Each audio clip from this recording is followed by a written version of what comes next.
الحمد لله رب العالمين والصلاة والسلام على سيد الأنبياء والمرسلين وعلى آله وصحبه أجمعين. السلام علیکم ورحمۃ اللہ وبرکاتہ۔ علوم القرآن سیریز کا آج 12واں پروگرام ہے۔ سورہ توبہ کا آخری حصہ وہ ہمارے زیر مطالعہ ہے۔ اس حصے کے بنیادی طور پر آگے پھر 2 مزید حصے ہیں۔ ایک حصہ غزوہ تبوک سے پہلے نازل ہوا اور ایک حصہ غزوہ تبوک کے بعد نازل ہوا۔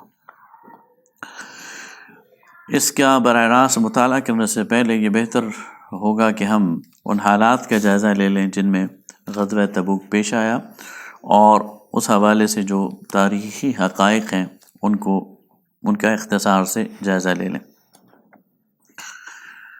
نبی کریم صلی اللہ علیہ وسلم جب 7 ہجری میں آپ صلی اللہ علیہ وسلم نے یہود کا آخری قلعہ خیبر فتح کیا، تو ایک لحاظ سے جزیرۃ العرب وہ پورا کا پورا وہ اسلام کے تابع ہو گیا۔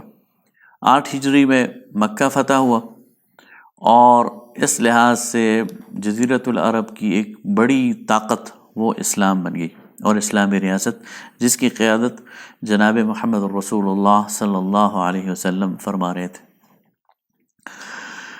یہ جو ایک ابھرتی ہوئی سیاسی قیادت تھی، یہ اس پورے منظرنامے کے اندر ایک بالکل نئی ڈیولپمنٹ تھی۔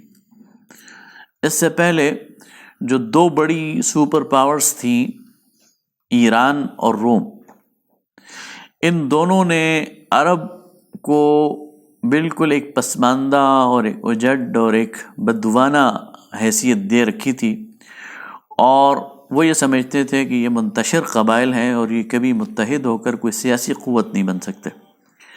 لہٰذا انہوں نے کبھی اس جزیرۃ العرب پر اس لحاظ سے نگاہ ہی نہیں دوڑائی تھی، لیکن جب انہیں یہ محسوس ہوا کہ یہ ایک بڑی تیزی کے ساتھ حالات بدل رہے ہیں اور عرب کے وہ منتشر قبائل وہ اکٹھے ہو رہے ہیں، تو ظاہر ہے کہ روم اور ایران، ان کی جو قیادتیں ہیں، ان کی جو بادشاہتیں ہیں، اور ان کے جو پیرافریز ہیں، ان کے جو متصل جو ان کے سرحدی علاقہ جات ہیں، وہاں کے جو چھوٹے چھوٹے حکمران ہیں، ان کا الرٹ ہو جانا یہ بالکل ایک معمول کی بات ہے۔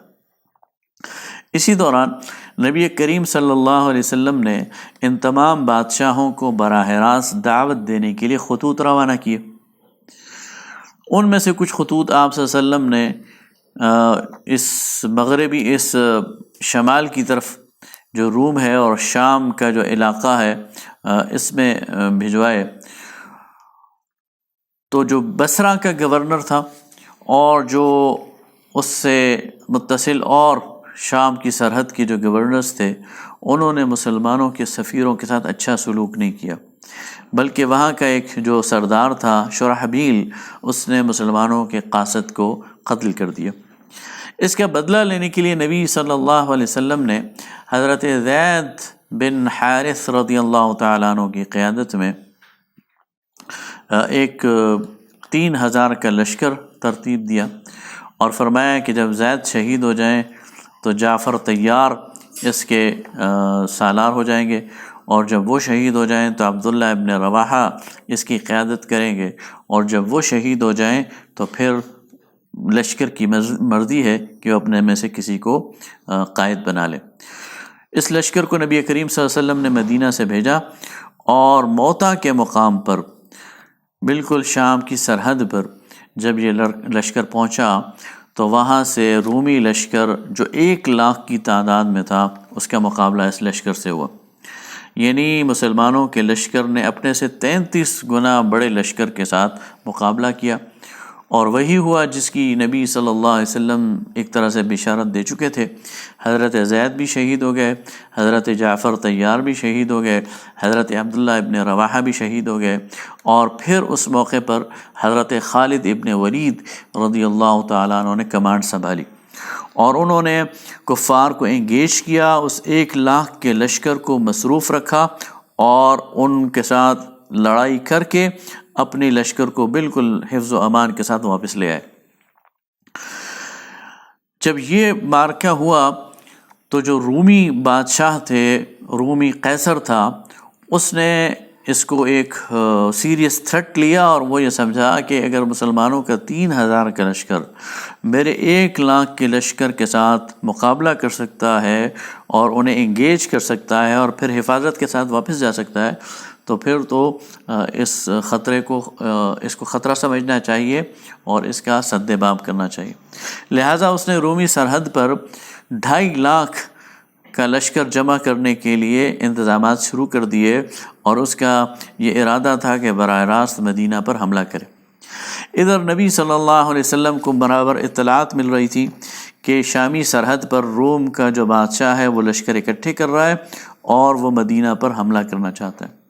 نبی صلی اللہ علیہ وسلم نے بجائے اس کے کہ مدینہ میں رومی لشکر کا انتظار کریں، آپ صلی اللہ علیہ وسلم نے اللہ کے حکم سے، اللہ کے اشارے پر مجاہدین کو اور صحابہ کرام کو اکٹھا کیا اپنے ساز و سامان کے ساتھ۔ اور اس وقت صورتحال یہ تھی کہ مسلمانوں کے پاس یعنی کوئی مالی طور پر مسلمان زیادہ خوشحال نہیں تھے، اور بالکل گرمیوں کا موسم تھا، فصلیں پکی ہوئی تھیں لیکن ابھی درختوں پر تھیں، اور حالات بھی اس طرح کے نہیں تھے خوشحال، یا یعنی اس کو کہہ سکتے ہیں کہ زیادہ مسلمانوں کے فیوریبل حالات نہیں تھے۔ لیکن اس کے باوجود 30,000 کا لشکر نبی صلی اللہ علیہ وسلم نے ترتیب دیا، اور صحابہ کرام نے بڑھ چڑھ کر اس میں ایثار کیا اور اس لشکر کے لیے سامان فراہم کیا، اور اس لشکر کو لے کر نبی صلی اللہ علیہ وسلم تبوک تک پہنچے۔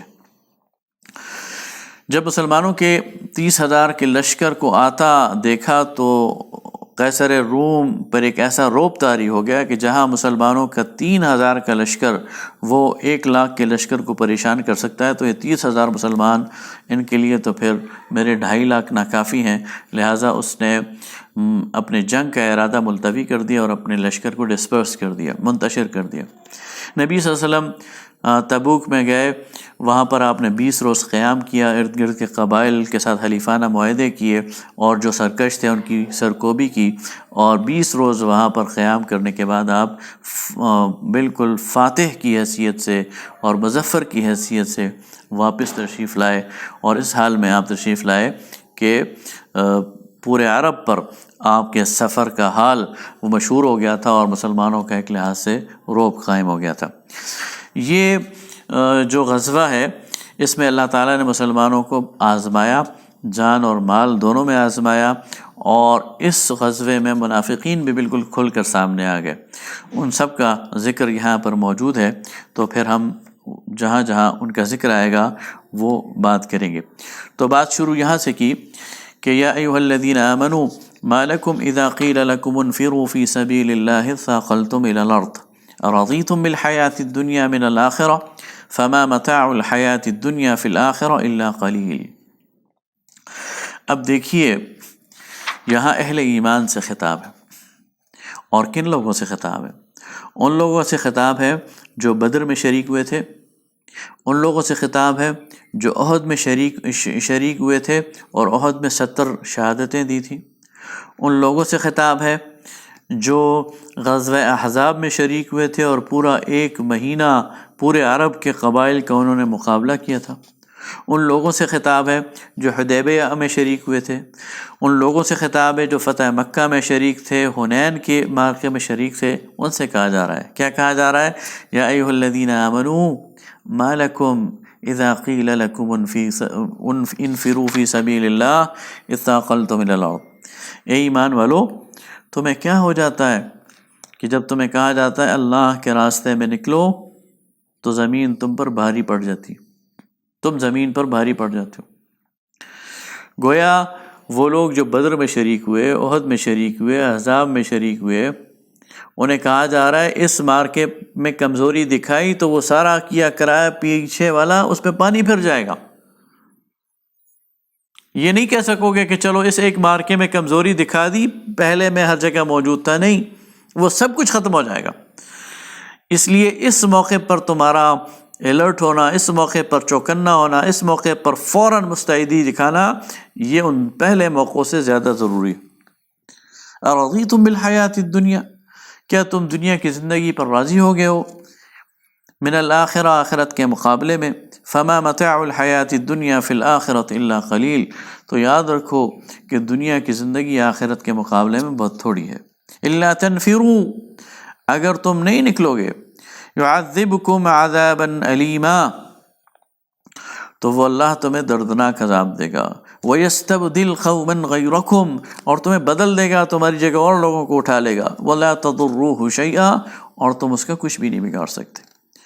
آگے فرمایا إِلَّا تَنْصُرُوهُ، اگر تم میرے اس نبی کی مدد نہیں کرو گے، فَقَدْ نَصَرَهُ اللَّهُ، تو اللہ نے اس وقت مدد کی تھی، اس اخرجہ الذین کفروا، جب کفار نے اسے اپنے گھر سے نکال دیا تھا، ثانی اثنین، یہ دو تھے، دو میں سے یہ ایک تھا، اذ ہما فی الغار، جب یہ دونوں غار میں تھے، اذ یقول لصاحبہ لا تحزن ان اللہ معنا، اور جب یہ اپنے دوست سے کہہ رہا تھا کہ غم نہ کرو، اللہ ہمارے ساتھ ہے۔ اس واقعے کی طرف اشارہ ہے کہ جب نبی صلی اللہ علیہ وسلم ہجرت کی رات اپنے گھر سے نکلے، جناب ابو بکر صدیق رضی اللہ تعالیٰ عنہ آپ کے ساتھ تھے، اور آپ نے غار ثور میں وہ رات بسر کی، اور صبح مشرکین مکہ غار کے دھانے تک پہنچ گئے، اور حضرت ابوبکر صدیق نے کہا یا رسول اللہ اگر یہ نیچے اپنے پاؤں کی طرف دیکھیں تو ہمیں نظر آ جائیں گے، تو آپ صلی اللہ علیہ وسلم نے فرمایا کہ غم نہ کرو، اللہ ہمارے ساتھ ہے۔ تو اللہ فرماتا ہے کہ اس موقع پر جب میں اپنے بندے کی مدد کر سکتا ہوں تو آج بھی کر سکتا ہوں، اس لیے یہ تمہاری آزمائش ہے، تم اس آزمائش سے پیچھے نہ ہٹو۔ اور اللہ تعالیٰ جب کسی کی مدد کرتا ہے تو اپنے اندیکھے لشکروں، ایسے لشکروں سے جو نظر نہیں آتے، ان کے ذریعے کرتا ہے۔ اور پھر کیا ہوتا ہے؟ وَجَعَلَ كَلِمَةَ الَّذِينَ كَفَرُوا السُّفْلَىٰ، اور اللہ نے نیچا کر دیا ان لوگوں کا کلمہ جو کافر تھے، وَكَلِمَةُ اللَّهِ هِيَ الْعُلْيَا، اور اللہ کا کلمہ تو ہے ہی بلند۔ آگے فرمایا انفروا خفافا وثقالا، تم خواہ ہلکے ہو یا بوجھل، اللہ کے راستے میں نکلو، باموالکم وانفسکم، اپنی جان اس راستے میں خرچ کرو اور اپنا مال اس راستے میں خرچ کرو۔ آگے جو منافقین ہے ان کے بارے میں ان کو بالکل ایکسپوز کر دیا گیا کہ یہ لوگ اگر قریب کا سفر ہوتا، آسان سفر ہوتا تو یہ آپ کے ساتھ چلتے، لیکن یہ آپ کے ساتھ اس لیے نہیں چل رہے کہ انہیں نظر آ رہا ہے کہ یہ روم کی ایک بہت بڑی طاقت ہے جس کا مقابلہ کرنا بڑا مشکل ہے۔ آگے مسلمانوں کو دلاسا دیا جا رہا ہے کہ اگر یہ منافقین تمہارے ساتھ نکلتے بھی تو یہ تمہارے اندر فتنہ ریزی کرتے، یہ تمہارے اندر ریشہ دوانیاں کرتے، یہ تمہارے درمیان پھوٹ ڈالنے کی کوشش کرتے، اس لیے اچھا ہوا کہ یہ تمہارے ساتھ نہیں نکلے۔ پھر ان میں سے کچھ منافق ایسے ہیں، دیکھیں وہ آئے نبی صلی اللہ علیہ وسلم کے سامنے عذر پیش کرتے رہے، میں نہیں جا سکتا، کوئی کہتا تھا میرے گھر میں بیماری ہے، کوئی کہتا تھا میرے پاس سواری نہیں ہے، کوئی کہتا تھا میرے فلاں مسئلہ ہے۔ تو ایک شخص آیا جو جد بن قیس جس کا نام روایات میں آتا ہے، اس کا ذکر ہے، بڑی دلچسپ بات کہی اس نے، وَمِنْهُمْ مَنْ يَقُولُ اُذَن لِّي وَلَا تَفْتِنِّي، ان میں سے کوئی ایسا ہے جو کہتا ہے کہ مجھے اجازت دیجئے، میں نہیں جا سکتا اور مجھے فتنے میں نہ ڈالیے۔ تو یہ جد بن قیس تھا، یہ حاضر ہوا، اس نے کہا یا رسول اللہ میرا قبیلہ جانتا ہے میں بڑا حسن پرست آدمی ہوں اور روم کی عورتیں بڑی خوبصورت ہیں، میں وجہ کے فتنے میں مبتلا ہو جاؤں گا، اس لیے مجھے یہاں چھوڑ جائیے، مجھے ساتھ نہ لے جائیے۔ اللہ فرماتا ہے الا فی الفتنۃ سقطوا، یقیناً یہ اس فتنے میں گر گئے، وَإِنَّ جَهَنَّمَ لَمُحِيطَةٌ بِالْكَافِرِينَ، اور انہی کفار کے لیے جہنم احاطہ کیے ہوئے ہے۔ آگے یہ فرمایا کہ یہ جو منافقین ہیں یہ آپ کے بارے میں برائی کے خواہش مند ہے اور اس انتظار میں ہے کہ آپ کو نقصان پہنچے، اور آپ کو نقصان پہنچنا ان کے لیے بڑا خوشی کا باعث ہے، اور آپ کو اگر اچھائی ملے تو یہ ان کو بڑا دل میں چبھتا ہے۔ آگے کہ ان کے جو مال ہیں وہ بھی آپ قبول نہ کریں۔ آگے فرمایا کہ یہ جو منافقین ہیں یہ دنیاوی لحاظ سے بڑے مالدار ہوں گے، یہ دنیاوی لحاظ سے بڑے سیٹلڈ ہوں گے، یہ دنیاوی لحاظ سے بڑے خوبصورت ہوں گے، ان کو بڑی اچھی فزیک اور پرسنالٹی حاصل ہوگی، ان کے پاس بڑی بڑی سواریاں ہوں گی، بڑے بڑے گھر ہوں گے، لیکن آپ ان چیزوں سے متاثر نہ ہو، اس لیے کہ یہ اللہ اور اس کے رسول کے دشمن ہیں۔ پھر انہی منافقین کے حوالے سے کہا کہ یہ لوگ آپ کو صدقات کے حوالے سے آپ پر الزام لگاتے ہیں، ان کو اگر کچھ دے دلا دیا جائے تو یہ خوش ہو جاتے ہیں، اور اگر ان کو نہ دیا جائے تو یہ غصے میں آ جاتے ہیں۔ آگے فرمائیں کہ صدقات یہ تو کن لوگوں کے لیے ہیں؟ تو فرمائیں انما الصدقات للفقراء، یہ تو فقیر لوگوں کے لیے ہیں، والمساکین اور مسکینوں کے لیے ہیں، والعاملین علیہا اور جو لوگ اس صدقات کی تقسیم پر مامور ہیں ان کے لیے ہیں، والمؤلفۃ قلوبہم اور تالیف قلب کے لیے ہیں، وفی الرقاب اور گردنوں کو چھڑانے کے لیے ہیں، والغارمین اور جو دیوالیہ ہو جائیں ان کو اٹھانے کے لیے ہیں، وفی سبیل اللہ اور اللہ کے راستے میں خرچ کرنے کے لیے ہیں، وابن السبیل اور راستے کے مسافر کے لیے ہیں۔ 8 مدات بتا دیں کہ جو بھی اللہ کے راستے میں مال دیتا ہے، چاہے وہ زکوٰۃ ہو یا صدقات، ان کو ان 8 مدات میں خرچ کیا جا سکتا ہے، اس کے علاوہ خرچ نہیں کیا جا سکتا۔ واللہ علیم حکیم، اور اللہ تعالیٰ علم رکھنے والا ہے اور حکمت والا۔ اس کے بعد منافقین کے بارے میں کہا گیا کہ المنافقون والمنافقات بعضهم من بعض، یہ منافق مرد اور منافق عورتیں یہ ایک ہی دوسرے میں سے ہیں۔ یأمرون بالمنکر، یہ برائی کا حکم دیتے ہیں، وینہون عن المعروف اور نیکی سے روکتے ہیں، اور اپنے ہاتھ کو انہوں نے روکے رکھا ہوا ہے۔ نسوا اللہ، انہوں نے اللہ کو بھلا دیا ہے، فنسیہم، اللہ نے ان کو بھلا دیا ہے۔ وعد اللہ المنافقین والمنافقات، اللہ تعالیٰ ان منافق مردوں اور عورتوں سے وعدہ کرتا ہے، والکفار اور کفار سے، نار جہنم، جہنم کی آگ کی، خالدین فیہا، اس میں ہمیشہ رہیں گے، ہی حسبہم، یہی ان کا ٹھکانہ ہے، ولعنہم اللہ، اللہ نے ان پر لعنت کی ہے، ولہم عذاب مقیم، اور ان کے لیے بڑا ہی قائم رہنے والا، ہمیشہ رہنے والا عذاب ہے۔ گویا پوری طرح ایکسپوز کر دیا منافقین کو۔ یہ بالکل وہ آخری صورت ہے، اس کے بعد اس سے پہلے منافقین کو بڑی ڈھیل دی گئی اور ان سے اعراض کرنے کو کہا گیا، ان کی پردہ پوشی کرنے کو، ان سے پہلو تہی کرنے کو کہا گیا، لیکن یہاں بالکل ایسا موقع آ گیا کہ اب ان منافقین کو مزید ٹالریٹ نہیں کیا جا سکتا، ان کو مزید برداشت نہیں کیا جا سکتا۔ یہ اتنے ہی اللہ اور اس کے رسول کے دشمن ہیں جتنے مشرکین ہیں، یہ اتنے ہی اللہ اور اس کے رسول کے دشمن ہیں جتنے کہ کفار ہیں، جتنے کہ یہود ہیں، جتنے کہ نصارہ ہیں۔ یہ اندر بیٹھ کر مسلمانوں کو نقصان پہنچانا چاہتے ہیں، لہٰذا یہ ایک لحاظ سے ان سے بدتر دشمن ہیں، اور یہ جہنم کے نچلے ترین گڑھے میں گریں گے، اس لیے کہ انہوں نے اللہ اور اس کے رسول کو نقصان پہنچانے کی کوشش کی۔ آگے نبی صلی اللہ علیہ وسلم کو کہا جا رہا ہے کہ یا ایھا النبی جاہد الکفار والمنافقین، ان کفار اور منافقین کے ساتھ جہاد کیجیے، وغلظ علیہم، اور ان کے ساتھ سختی سے پیش آئیے، یعنی وہ جو نرمی کا موقع ہے وہ اب ختم ہو گیا، اب ان کے لیے مزید سافٹ کارنر کی آپ کے پاس کوئی وجہ نہیں ہے۔ آگے فرمایا استغفر لهم او لا تستغفر لهم، نبی کریم صلی اللہ علیہ وسلم رؤوف الرحیم تھے، آپ صلی اللہ علیہ وسلم چاہتے تھے کہ لوگ جہنم کے عذاب سے بچ جائیں، جنت کی طرف آ جائیں، اس لیے آپ صلی اللہ علیہ وسلم آخری وقت تک منافقین کے لیے دعا فرمایا کرتے تھے کہ اللہ تعالیٰ انہیں ہدایت دے دے، اور چشم پوشی فرمایا کرتے تھے۔ یہاں اللہ تعالیٰ نبی صلی اللہ علیہ وسلم کو فرما رہے ہیں کہ اب آپ ان کے لیے استغفار کریں یا نہ کریں. ان تستغفر لهم 70 مرہ، اگر آپ ان کے لیے 70 بار بھی استغفار کریں گے، لن یغفر اللہ لهم، اللہ تعالیٰ ان کو معاف کرنے والا نہیں ہے.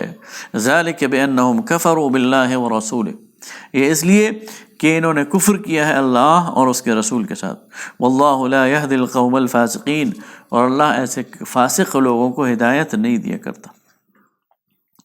پھر ان منافقین کی وہ باتیں نقل کی جا رہی ہیں کہ یہ لوگوں سے کہتے تھے وَقَالُوا لَا تَنْفِرُوا فِي الْحَرِّ قُلْ نَارُ جَهَنَّمَ أَشَدُّ حَرًّا.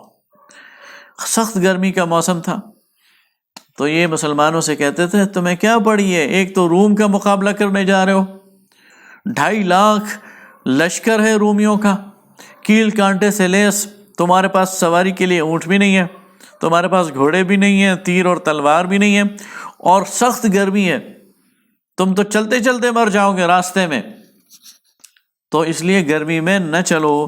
تو اللہ تعالیٰ فرما رہا ہے ان سے کہہ دیجئے جہنم کی آگ اس سے زیادہ سخت ہے.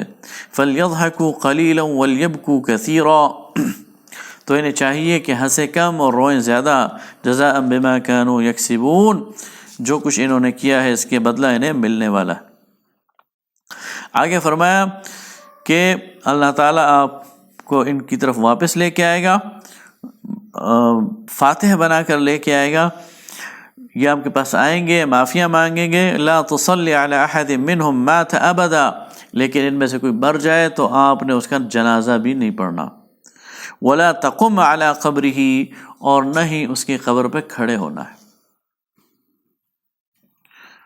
انہم کفروا باللہ ورسولہ وماتوا وہم فاسقون، بے شک انہوں نے کفر کیا اللہ سے اور اس کے رسول سے، اور یہ اس حال میں مرے کہ یہ فاسق ہیں،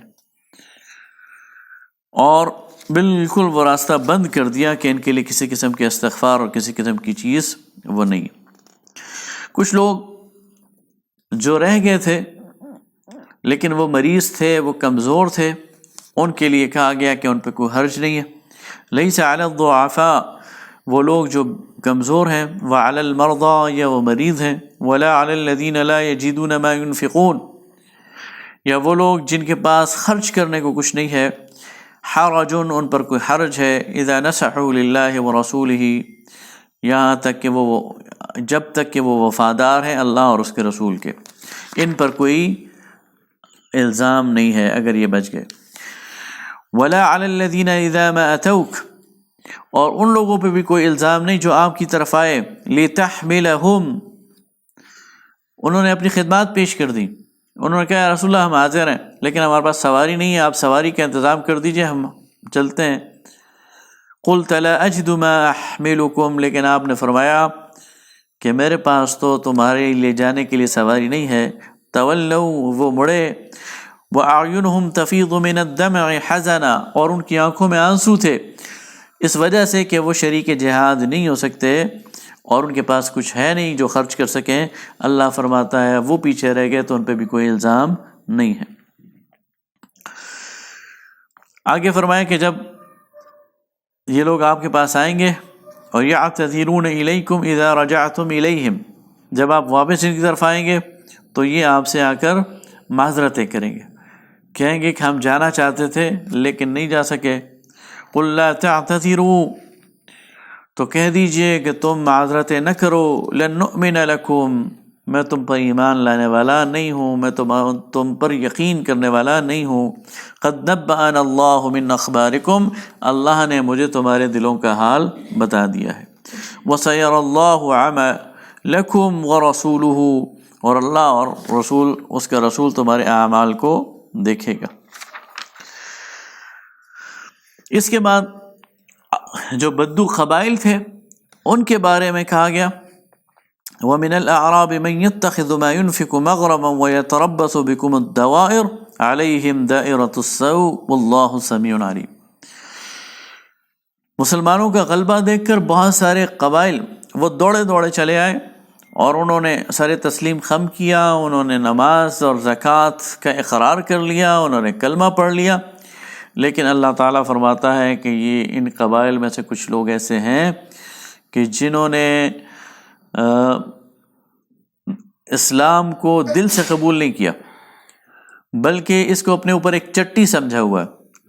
جو آپ ان سے زکوٰۃ وصول کرتے ہیں اسے بھی اپنے اوپر ایک بہت بڑا بوجھ سمجھتے ہیں، اور آپ کے بارے میں کسی مصیبت کے انتظار میں ہیں کہ یہ مصیبت ان پر آئے اور ان کی جان چھوٹ جائے۔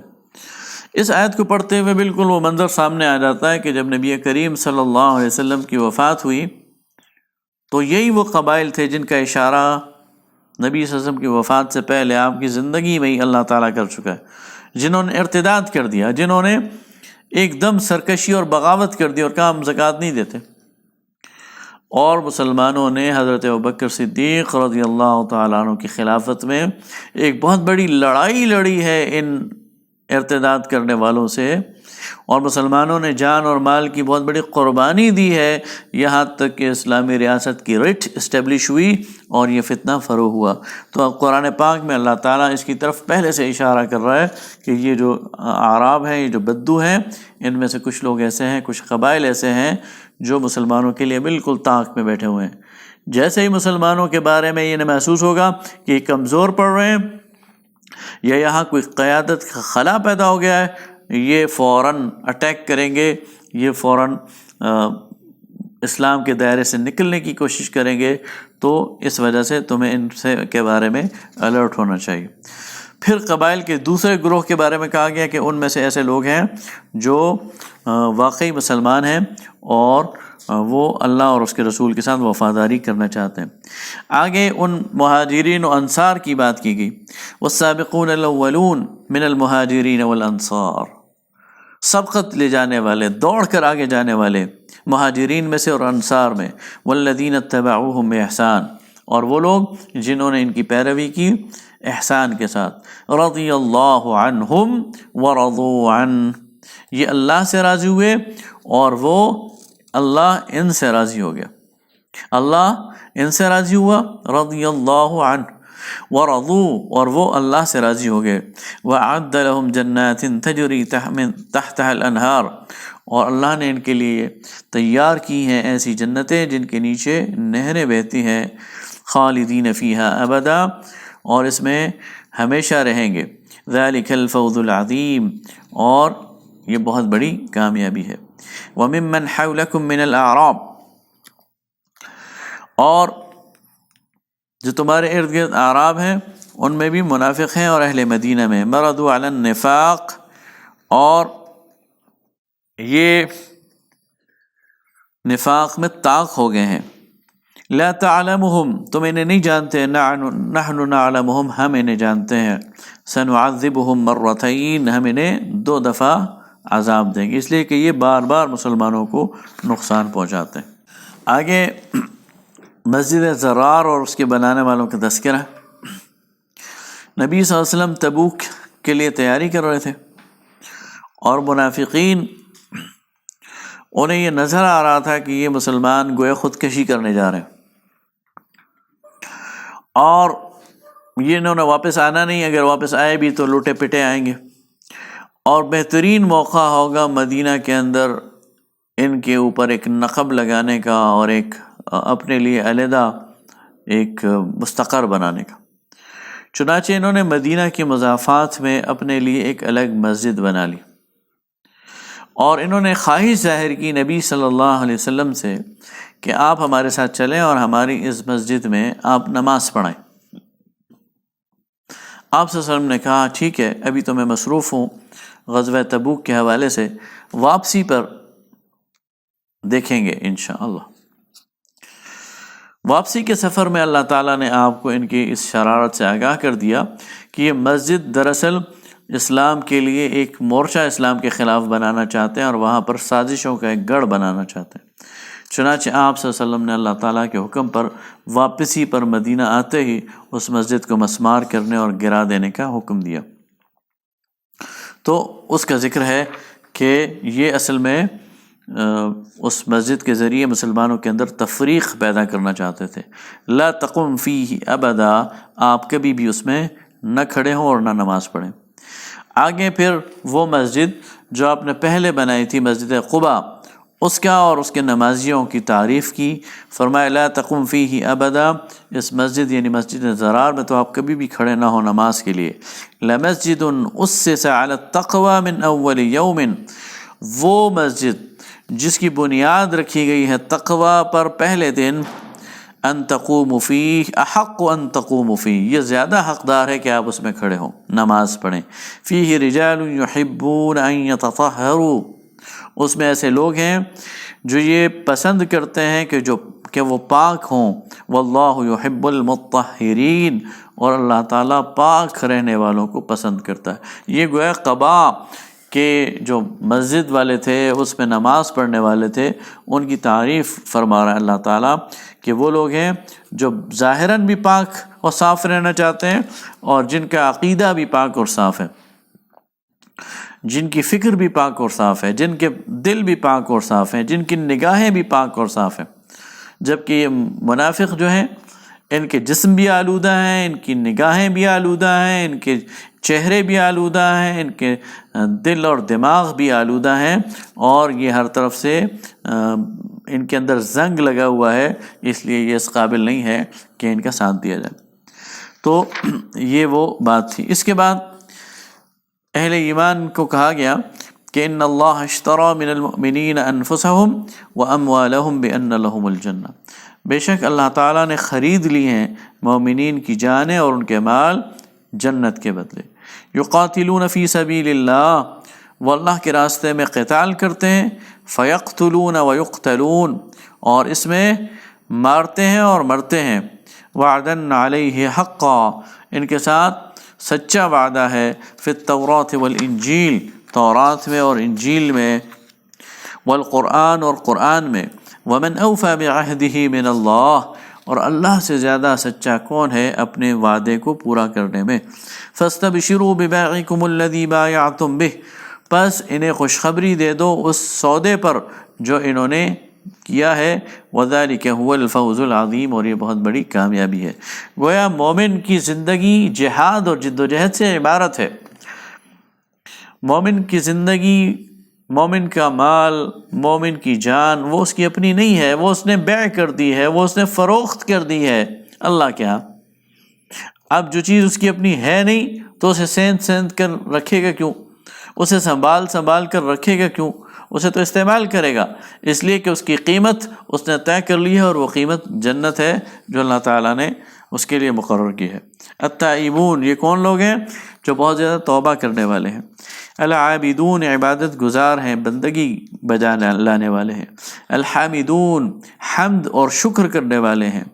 السائحون، اللہ کے راستے میں سفر کرنے والے ہیں.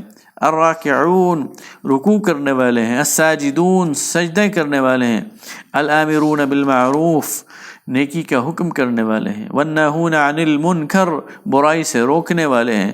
والحافظون لحدود اللہ، اور اللہ کی قائم کردہ حدود کے محافظ ہیں. یہ زندہ ہوں اور اللہ کی قائم کردہ حدود پر آنچ آ جائے، یہ ممکن نہیں ہے. یہ اپنے سروں کی فصلیں کٹوا دیتے ہیں، لیکن اللہ کی قائم کردہ حدود پر کمپرومائز نہیں کرتے. وبشر المؤمنین، ایسے مومنین کو بشارت دے دیجیے. آگے کہا گیا کہ ما کان لنبی والذین آمنوا ان یستغفروا للمشرکین، نبی کے لیے یہ جائز نہیں ہے اور نہ ایمان والوں کے لیے کہ وہ استغفار کریں، بخشش طلب کریں مشرکین کے لیے. وَلَوْ كَانُوا أُولِي قُرْبَىٰ، چاہے وہ ان کے قرابت دار ہی کیوں نہ ہو.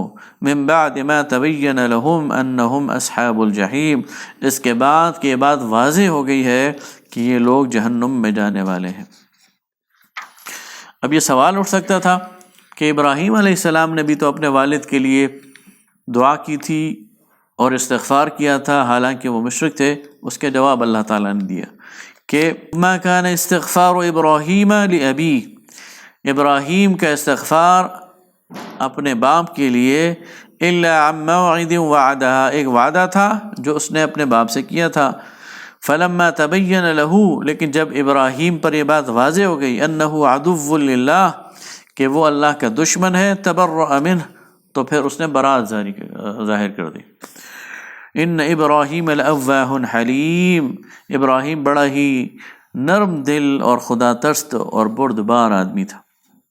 تو گویا ابراہیم علیہ السلام نے بھی اپنے باپ کے لیے استغفار کی دعا تو کی، لیکن جب اللہ نے کہہ دیا کہ وہ مشرک ہے، میرا دشمن ہے، میرے سامنے اس کی سفارش نہ کرو، ابراہیم علیہ السلام واپس ہو گئے اور کہا یا اللہ میں تیرے سامنے تیرے دشمن کی سفارش نہیں کرتا۔ آگے ایک واقعے کی طرف اشارہ ہے کہ 3 مخلص صحابہ وہ جنگ تبوک سے رہ گئے تھے، ان کی توبہ کی قبولیت کا ذکر ہے۔ وعلى الثلاثة الذين خلفوا حتى إذا ضاقت عليهم الأرض بما رحبت وضاقت عليهم أنفسهم وظنوا أن لا ملجأ من الله إلا إليه ثم تاب عليهم ليتوبوا إن الله هو التواب الرحيم۔ 3 صحابہ کرام، حضرت کعب بن مالک، حضرت مرارہ بن ربیع اور حضرت ہلال بن امیہ، یہ 3 صحابہ تھے جو مخلص ترین صحابہ تھے۔ ان میں سے آخر ذکر 2 مرارہ بن ربیع اور ہلال بن امیہ، یہ 2 تو بدری صحابہ ہیں، اور کعب بن مالک اگرچہ بدر میں تو شامل نہیں تھے لیکن باقی سارے غزوات میں شامل تھے۔ یہ تینوں صحابہ تبوک کے معرکے میں جانے سے رہ گئے۔ جب نبی صلی اللہ علیہ وسلم واپس تشریف لائے تو یہ حاضر ہو گئے اور بغیر کوئی عذر کیے اپنے آپ کو پیش کر دیا اور کہا یا رسول اللہ کوئی عذر نہیں تھا، ہم سستی اور کاہلی کی وجہ سے اس معرکے میں جانے سے رہ گئے۔ حضرت کعب بن مالک رضی اللہ تعالیٰ عنہ نے اس کا پورا جو نقشہ ہے وہ کھینچا ہے اپنی زبان میں۔ وہ یہ کہتے ہیں کہ میں جب یہ غزوہ تبوک کی تیاریاں ہو رہی تھیں تو میرا پکا ارادہ تھا کہ میں اس جہاد میں شریک ہوں گا، لیکن ذرا سستی کرتا تھا، کہتا تھا آج تیاری کروں گا، کل تیاری کروں گا، آج جانور خریدوں گا، کل کچھ کروں گا۔ اتنے میں مسلمانوں کی روانگی کا وقت آ گیا اور میں تیار نہیں تھا، تو میں نے کہا کہ چلو انہیں جانے دو، میں ان کے پیچھے پہنچ جاؤں گا، آج مدینہ سے نکلوں گا، کل نکلوں گا۔ اتنے میں مسلمانوں کا لشکر تبوک پہنچ گیا، وہاں 20 دن قیام کر کے واپس بھی آ گیا اور میں مسلمانوں کے ساتھ شامل نہیں ہو سکا۔ تو پھر یہ تینوں صحابہ یہ نبی صلی اللہ علیہ وسلم کی خدمت میں حاضر ہو گئے۔ نبی صلی اللہ علیہ وسلم نے